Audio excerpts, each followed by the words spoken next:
अस्सलाम वालेकुम। इस वक्त यहाँ पर तकरीबन मेरे ख्याल में फैसल में कितनी लाशें निकल चुकी हैं? 20 के करीब निकली होंगी अभी तक। इस वक्त ऑपरेशन भरपूर तरीके से लीड कर रहे हैं फैसल भाई, सारा ऑपरेशन देख रहे हैं। 20 के करीब लाशें निकल चुकी हैं। फैसल भाई, घर के ऊपर से लाशें क्यों मिली हैं?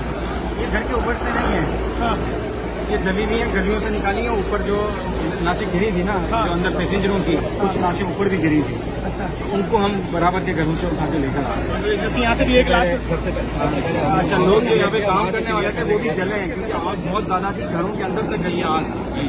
और इसमें लोग बहुत बड़ी तादाद में जले हैं, जो मकामी लोग यहाँ मोहल्ले के रहने वाले हैं वो जले हैं। और वो फैसल भाई, अभी भी लाशें निकल रही हैं, आप देख सकते हैं किस तरह से लाशें जा रही हैं सारी। और फैसल भाई, कितनी देर में आपके ख्याल में ये ऑपरेशन जो होगा मजीद चलेगा? अभी दो दिन लगेगा। 2 दिन लगेंगे अभी। जब तक ये बड़े बड़े इंजन होगी मलबा नहीं हटेगा ना, नीचे दबे हुए लोग। अच्छा, मैं एक बात बताऊँ, पाँव नहीं रख सकते आप नीचे, पानी में आग है, बहुत गर्म हो रहा है पानी।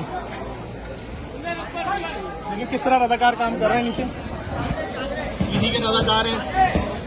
और सारी बॉडीज निकाली जा रही हैं, 20 बॉडीज फैसल भाई बोल रहे हैं अब तक निकाली जा चुकी हैं यहाँ से। और जहाज का पूरा पर ये सामने पड़ा हुआ है, जब तक ये नहीं हटेगा। 15-20 के करीब जख्मी भी